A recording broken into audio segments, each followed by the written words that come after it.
I'm very excited to be able to do this presentation today for a couple of reasons. One is I believe that everybody in this room, every manager that you have reporting to you can use the material in this presentation.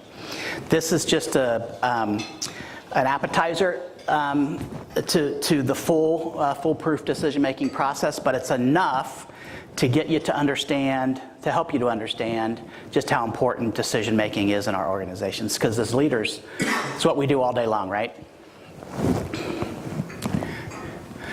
So we're going to start with a show of hands.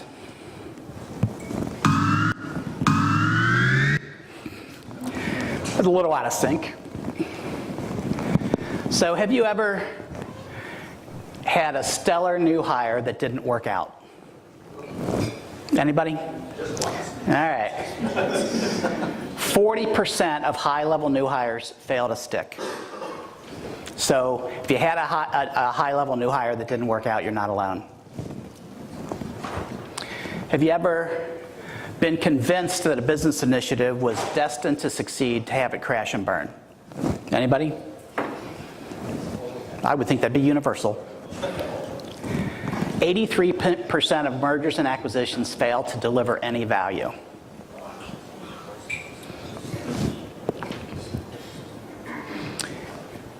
Have you ever made a costly business mistake?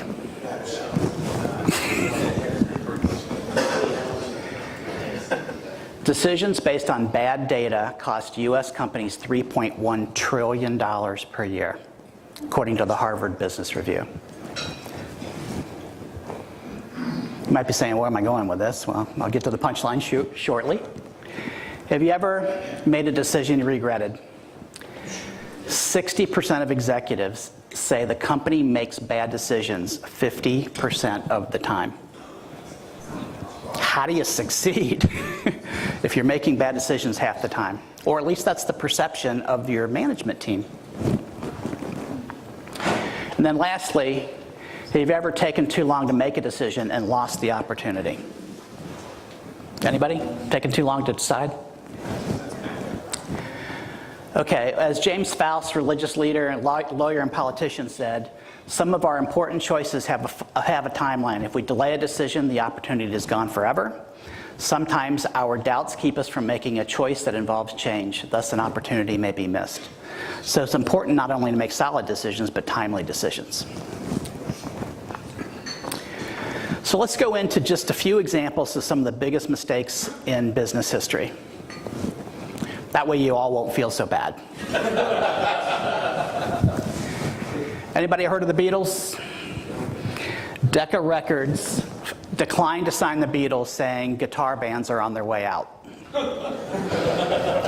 And instead... Interrupting, I feel like Kanye West president. Just so you all know, my father was a executive with Decca Records. Was offered the opportunity to be the U.S. manager of these four gentlemen, but figured it was just a fad. And that was your dad? Well, congratulations. Is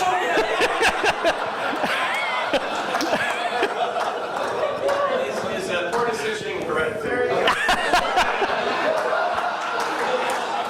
They look like nice guys.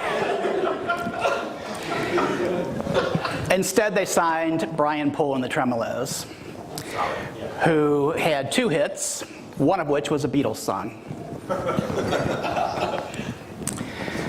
How many people know that Kodak actually invented the first digital camera way back in 1977, but they did not capitalize on it because they wanted to keep selling film?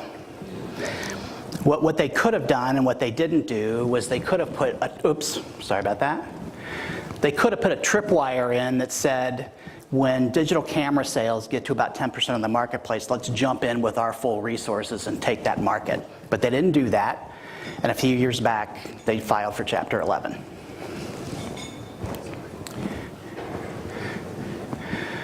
Quaker State lost $1.4 billion buying Snapple. Now, I see Quaker State, I see Snapple, I don't see the connection, right? But William Smithburg, he had bought Gatorade a few years before and had a great success. He decided to buy Snapple, which was a completely different business, selling tea than selling Gatorade or selling a sports drink. He didn't listen to his board. His board had no objections to it. Financial analysts said, don't do it, it's a bad mistake. 3 years later, they sold the company for $300 million after paying $1.7 billion. And it cost him his job.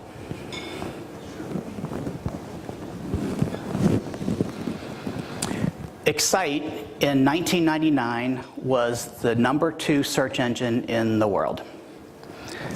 Google went to them. Larry Page, the co-founder of Google, went to Excite and said, I will sell you my search engine for $750,000. They said, no, thank you. And Google went on to be worth $130 billion, and they are worth 173,000 times what they could have paid for it. What Excite could have paid for it. Anybody use Excite today? When was that? 1999.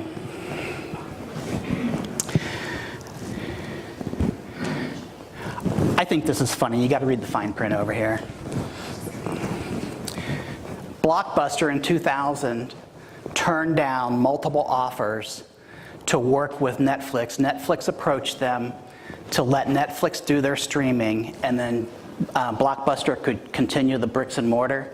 And according to the CFO of Netflix, they were laughed out of the room. And now Netflix is here and Blockbuster is not. So what causes these catastrophic decisions?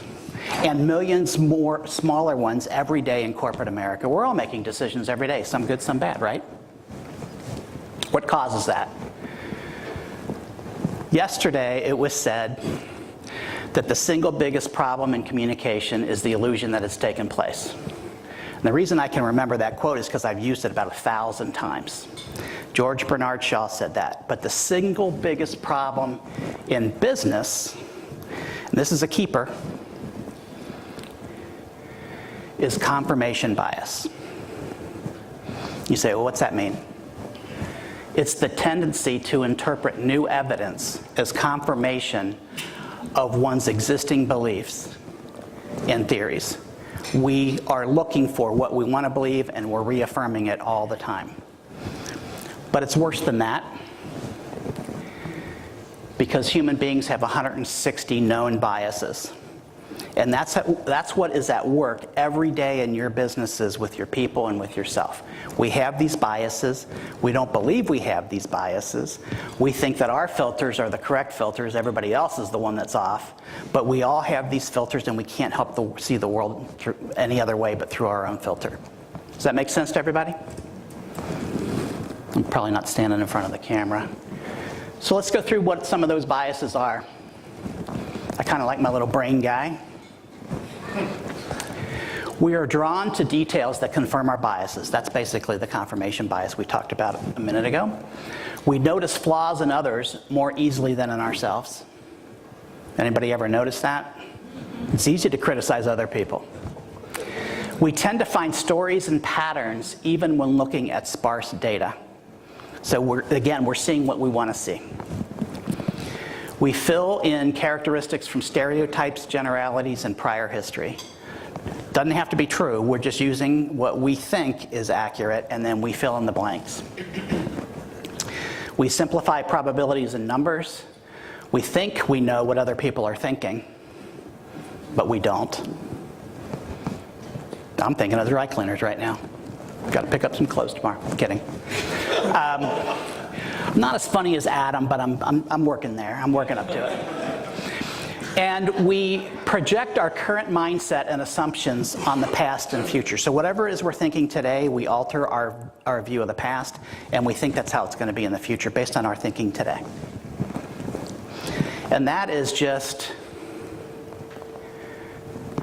a few of these that I grabbed from around here, not even all of them on the outer circle, and you can see there's hundreds in the inner circle.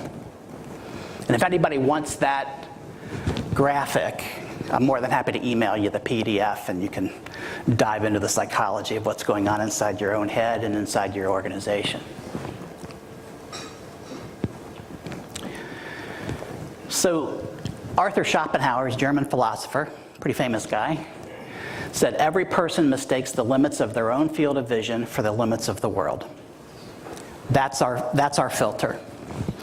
Now, Schopenhauer was a smart cookie.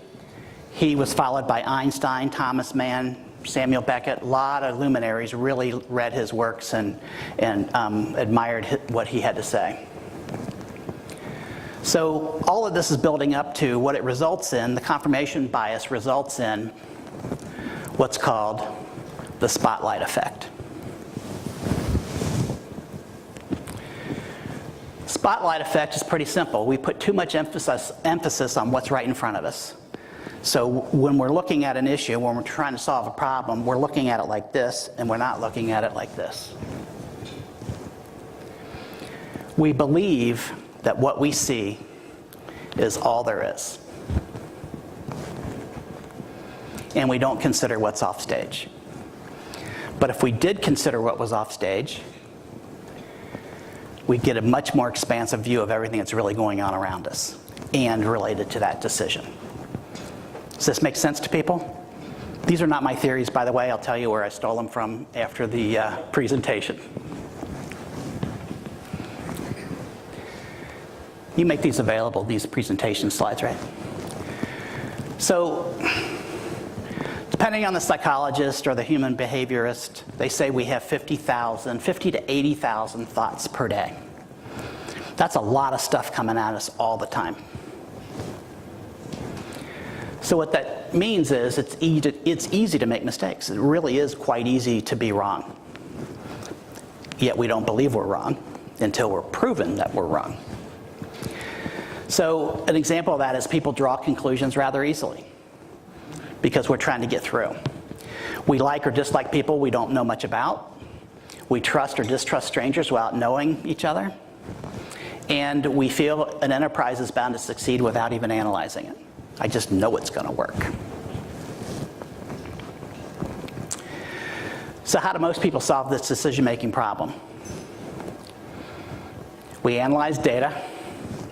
We find what we're looking for.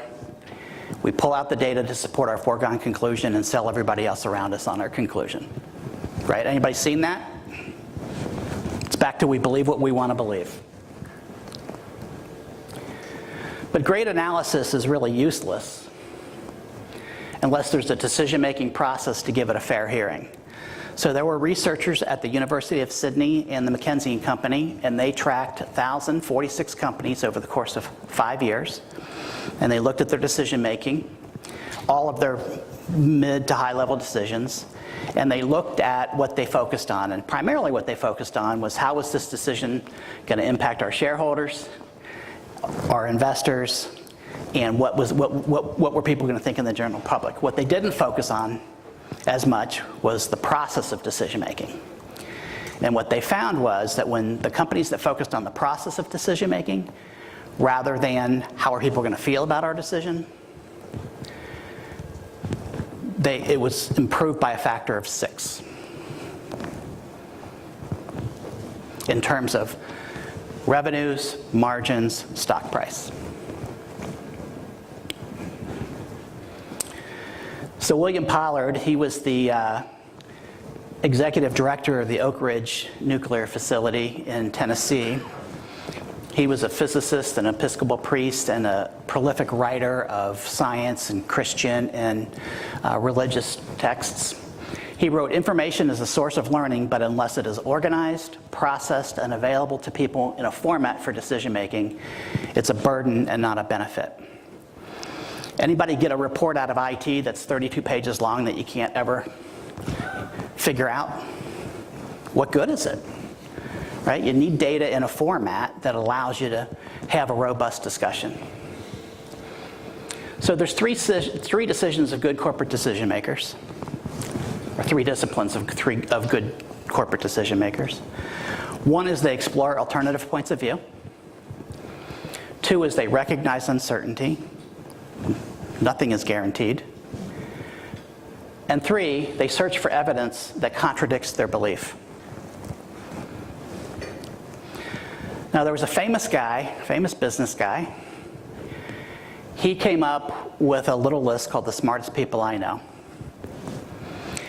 And he wrote, the smartest people I know don't get easily offended. They read more than they talk. They enjoy intelligent discourse. They quickly admit when they're wrong. They're comfortable changing their opinion. They surround themselves with intelligence, and they seek to understand every perspective on a topic. And when I read this and I thought about coming to this meeting, this summit, I thought, these are CEBI members. These are the characteristics that most of these characteristics this group of people have. We're seeking the advice of others on a regular basis at our local boards and at the national summits. Is that right? Right? So, I'm sure you're heavy with anticipation here. Warren Buffett said that. You can't get much more successful than that guy. Okay, so now we have the preamble, and now we're going to get into the real stuff. All right? So there are 4 causes of flawed decision making. The first one is narrow framing. Some of this we talked about just a little bit earlier, but we're going to go into a little more depth. Narrow framing. We think that all we see is all there is, and therefore we limit the options we consider. Everybody does it. The second, which we talked about earlier, is confirmation bias. We seek information that bolsters our belief. We do it all the time. And again, we don't believe we're doing it, but we are. The third is short-term emotions. We are heavily swayed by emotions that fade. And we don't believe that we're being swayed by them. I'll give you an example of this. Short-term emotions. I come from an NFL city. Unfortunately, they're called the Cincinnati Bengals. And they all start the season 2-0, and everybody says, we're going to have a deep run into the playoffs, and we're going to win the Super Bowl. They lose a game to Carolina, and they're all bums. Hey now. They deserve to lose, that's true. They're all bums. Coach should be fired. We're not going anywhere this year. They win against Atlanta. We're going to the Super Bowl. Our short-term emotions change how we feel all the time. The fourth flaw is overconfidence. And that basically is that we place too much faith in our predictions. We'll go a little deeper into that later. So now we know what the 4 flaws are. Narrow framing, confirmation bias, short-term emotion, and overconfidence.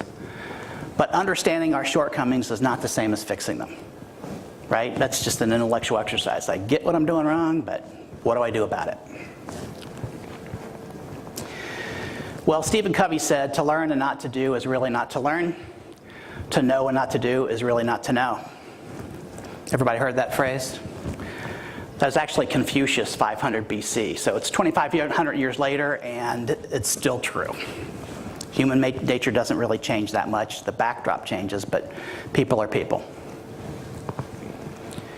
Okay, so now we know the causes. Here's what we can do about it. How do we go from foolproof to from flawed decisions to foolproof? Well, we need to implement a defined decision-making process.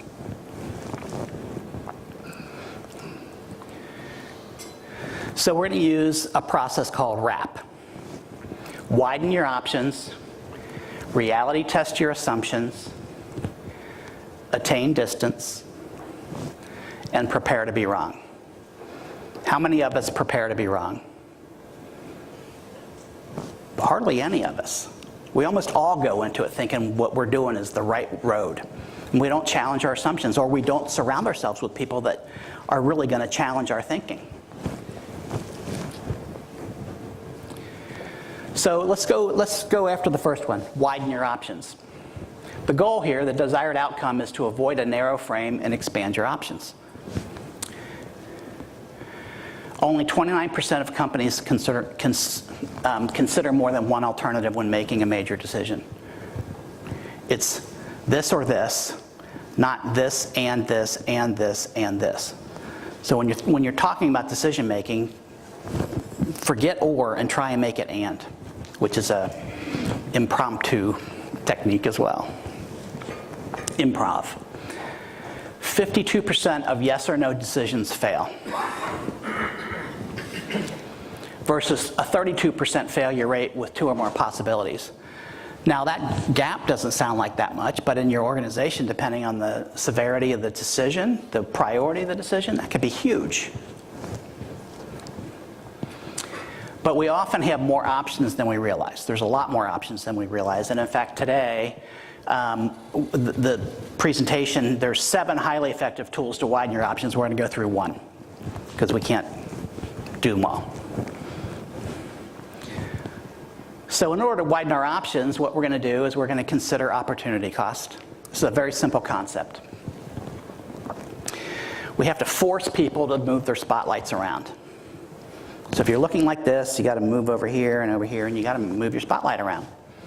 Maybe it's not just you, maybe it's people on your team or somebody outside.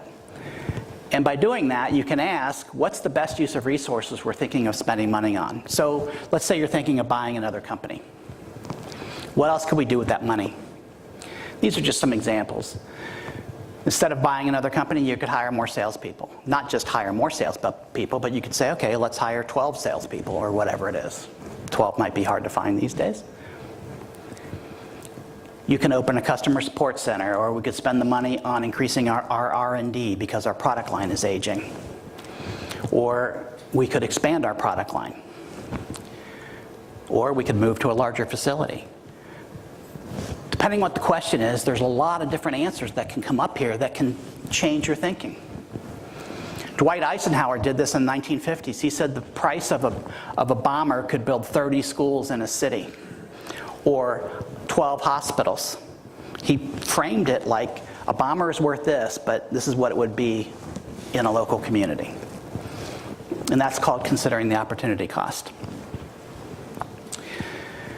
The second option, or the second part of the process, is to reality test your assumptions. So we're trying to get rid of or negate our confirmation bias. The desired outcome is to counter that confirmation bias by gathering options and information you can trust. This is really important for CEOs. Well, why is that, you say? Because few people are stuck in a power bubble like CEOs. We have people around us that don't necessarily censor themselves. Maybe they're afraid to speak to us. Maybe they're playing politics in the organization, depending on the size of the organization. Or maybe they're just not emotionally intelligent enough. Maybe they don't have the emotional intelligence to be able to speak to leadership in a productive way. You see that all the time, I would guess, right?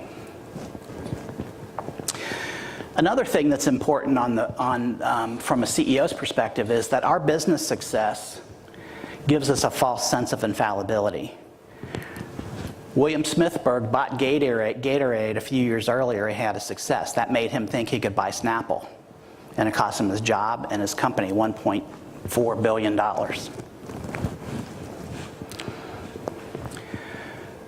Plus our egos take over and bias our thinking. We've had all that success. We're going to do it again. We don't believe we're wrong. So we need to reality test our assumptions.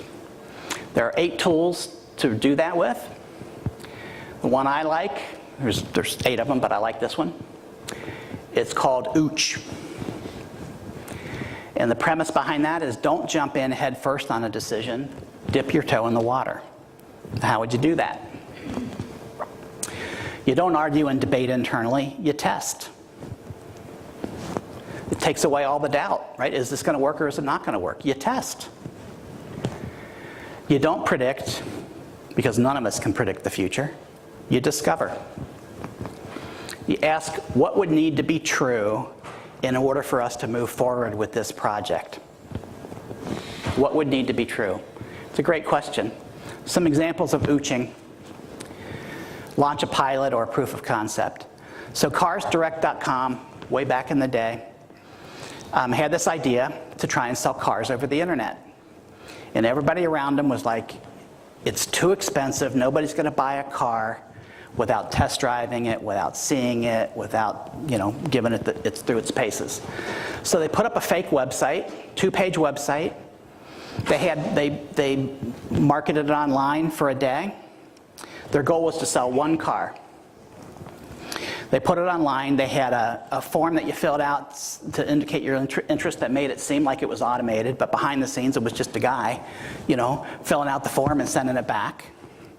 They sold 3 cars in one day, took down the site, and then spent the money to develop the website. That was pretty smart, I thought. Other examples is you can make a prototype. You can conduct focus groups.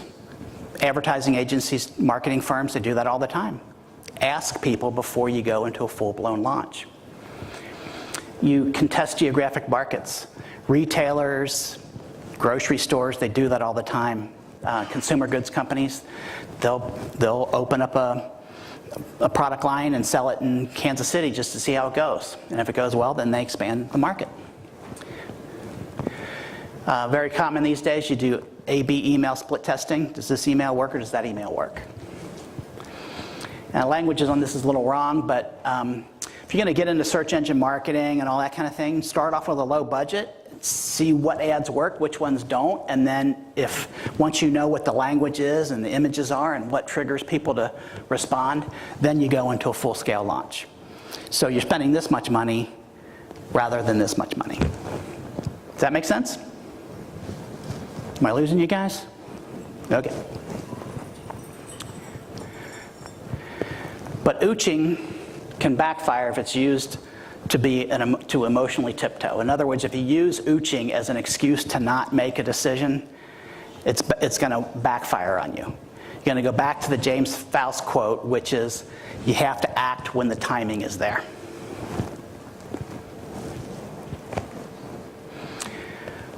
The third is to attain distance. This is to counter to resist the disruption of short-term emotion to make decisions. So this gets a little complicated. There's a thing called the mere exposure principle. It's a psychological term. People develop a preference for things that they are more familiar with. Repeated exposure causes us to feel positive about an item. And repetition sparks trust, even if the information is false. There you go. So people develop a preference for things they're familiar with.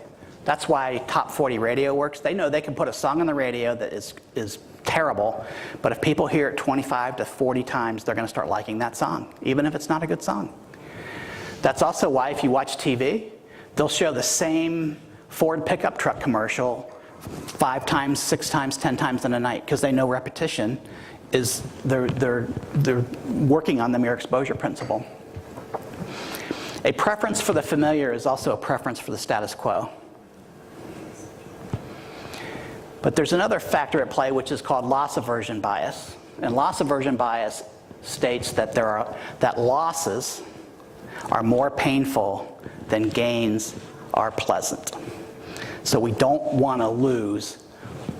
We don't want to lose more than we want the gain, which causes us to freeze in place. There are 6 tools to attain distance before deciding.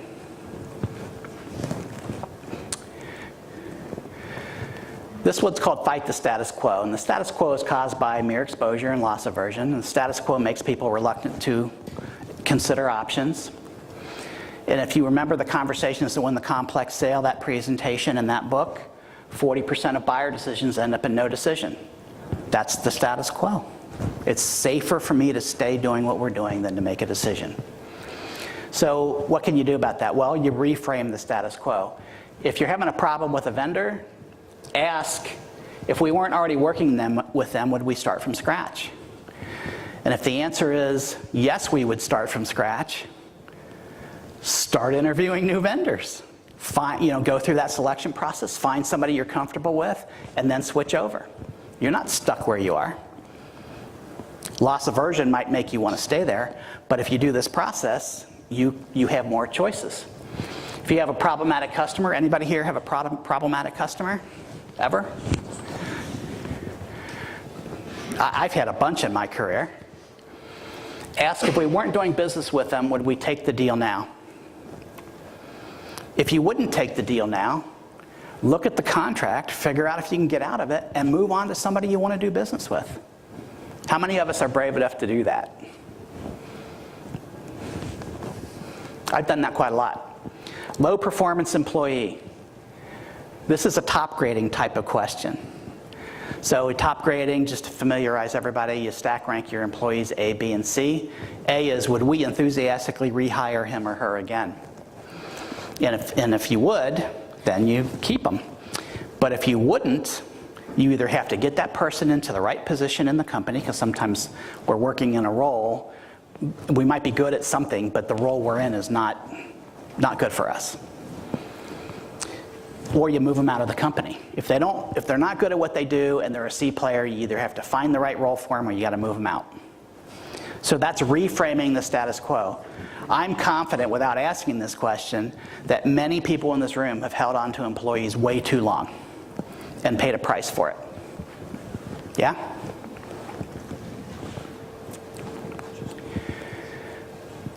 So this is a hard one for CEOs. Prepare to be wrong. The desired outcome here is to avoid overconfidence about how decisions will play out and instead plan for good and bad scenarios to mitigate your risk. People think they know more than they do about the future.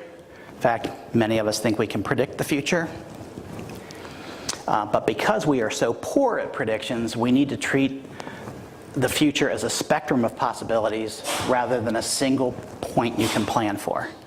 It's a very quantum mechanic kind of approach there. But, really, we have no guarantee of any outcome.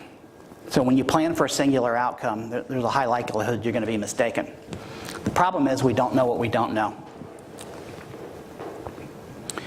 There are 6 tools to prepare you to be wrong.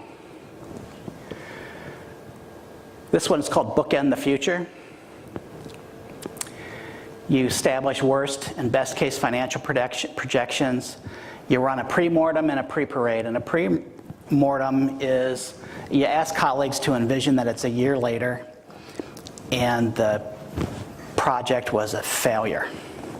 We really hit rock bottom. It was a total disaster. Get a group of people together. They're imagining, why did it fail? Each person writes it down. You don't share until the end. Everybody's got their stuff. And then you brainstorm. You listen to everybody listing their factors about why the decision failed. This, of course, is before you actually implemented the decision, so it's all fiction. So you have a discussion about that. You wait a few days. You bring the team back together. And you do a pre-parade. Same deal. You ask a colleague to envision that it's a year later. Ask colleagues to envision it's a year later, and the decision was a wild, crazy success. We're just raking in money. How did we do it? What are the factors that we had to put in place to ensure that we succeeded? That doesn't often get asked, right? So you go through that conversation. You go through the conversation of the pre-mortem, and then you weight the 3 factors that determine whether you're closer to the negative side of the ledger for the decision or the higher end of the bookend. Does that process make sense to people? That's pretty powerful, and that's one of 6, but it's pretty powerful. So, again, it's the RAP method. You widen your options, you reality test your assumptions, you attain distance, and you prepare to be wrong.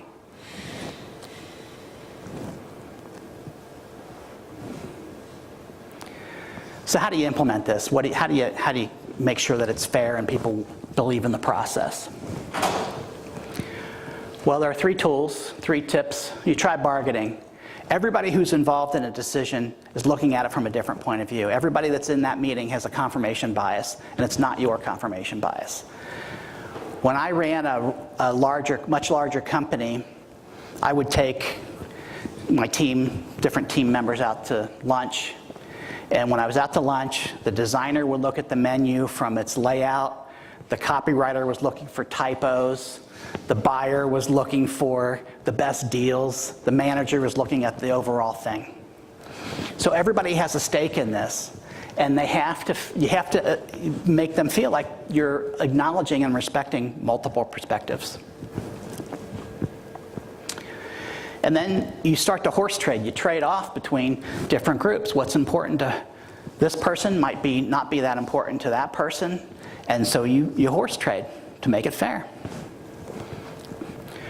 The second thing you can do is to deliver what's called procedural justice.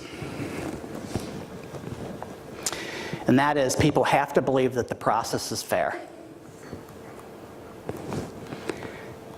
Everyone needs to feel heard. Took my issues into consideration. They acknowledge that there's possible weaknesses in the decision. This is a decision we're making. It might not be the best, it might not be perfect, and there might be holes in it, but it's the best one we're making right now.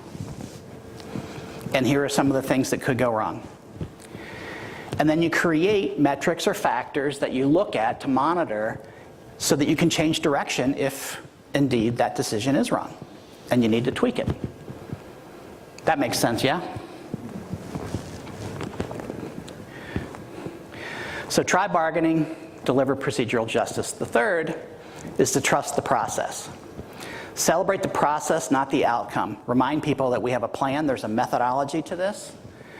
Your employees can't really control the success or failure. They can be involved in the decision, they can implement and plan for all the mitigating factors they can think of, but ultimately the marketplace or other dynamics are going to determine whether it works or not.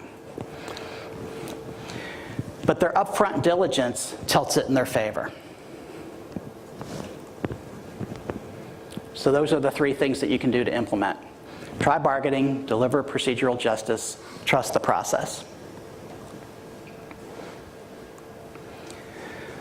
So the expected outcomes of the foolproof decision-making process, the RAP process, is that you're going to have a deliberative, standardized process, sound decision-making, a reduction of biased thinking, lower costs due to fewer costly mistakes.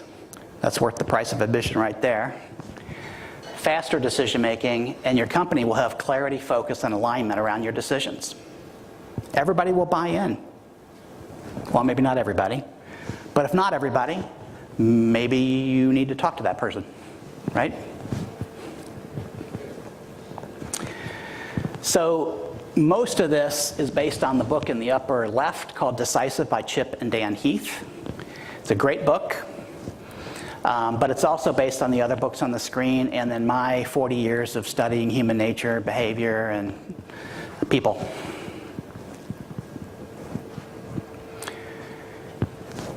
And that's a wrap. That's it. Thanks.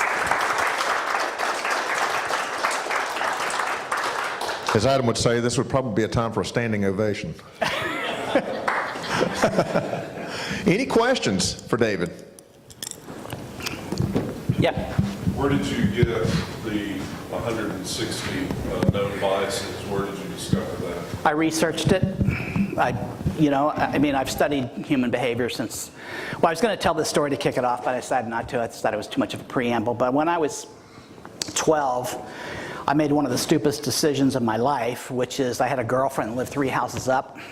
My dad was babysitting me, and dads back in those days didn't do much in the terms of babysitting, so I was able to sneak out of the house. It was snowing. There was 2 inches of snow on the ground, and I chose not to wear a coat. By the time I got back from seeing my girlfriend, which only took about 15 minutes, I had 102-degree fever, and 2 days later I was in the hospital with pneumonia. And when I was in the hospital with pneumonia, I was in and out of lucidity. I still don't know what happened. But when I woke up and I got transferred home, there was a show on TV. Back then we had 3 channels. The good old days. And there was a show on TV called The Mike Douglas Show. I don't know if anybody remembers The Mike Douglas Show, but it was in-depth interviews. And he had this guy on there, this researcher named Dirk Pearson. And Dirk Pearson did a bunch of research on longevity and how the human brain works. So I just made the stupid-ass decision, just made a really dumb decision. I made a really dumb decision, and I almost died. And he was talking about the brain and how to live a long life. And I thought, wow, that's pretty providential. So I watched a whole week worth of that stuff, and that launched me into really studying the human mind my whole career. So when I was putting this presentation together, you know, I've read a lot of psychological books, and I couldn't put them all up there, and white papers and things like that. So I'm more than happy to share that with everybody if you want to look at it. It's fascinating. This is just the tip of the iceberg. There's 27 different tools. We only talked about 4, and we did them rather quickly. There's 27 tools that you can use. You can't use all 27, of course, on every decision. It wouldn't make any sense. But you can do various combinations of 3 or 4 to really make sure that you're giving it a full vetting. And then there's a 28th tool that I was thinking of when I was putting this thing together. And I think that 28th tool is CEBI. You guys are here widening your options every time you go to a board, every time you come to a summit. You're widening your options. You're attaining distance. You're challenging your confirmation bias by hearing other people's points of view. I don't know if you're preparing to be wrong, but probably some are, right? Any other questions? I usually prepare for other people to be wrong. So. Where did you get the word ooch? Like, oh, that's a term that came from another company that they just, you know, you like nudge forward. You know, you're ooching into it. and pre-parading that. It's also in that book. Yeah, it's indecisive. But a pre-parade is, okay, you're going to have a celebration, so we're not quite there yet, so because we didn't even launch the thing yet, right? So it's a pre-parade. It's before anything happened, just like a pre-mortem. Most people are familiar with post-mortems. Well, it's too late, right? Other questions? Yeah. So, we did some of this in the past at my company. One of the challenges is that I felt that a lot of people left thinking, well, we made the wrong decision, or I wasn't heard. Even though we did all those things and said, you're going to be heard, all this. At the end of the day, you leave disappointing a large group of the people because they didn't get what they wanted. I don't know if they're not mature enough or whatever. Any advice on that? Because I felt like every time I brought people in and said, let's get some outside perspectives, what do you guys see that's good about this or bad? Their ideas, you know, which some were heard and some weren't, but if, you know, Howie said, you know, we really should make it black, and Dan said it should be white, and I went, all right, guys, you know, we're going to go black. I was like, what the? Why do I even come to these meetings? So is that just a lack of maturity in my staff, or is that just suck it up? Well, I wasn't in the meeting, so I don't know. Okay. So I'm sure it's situational. It could be the people in the room. Howie did. It could be. I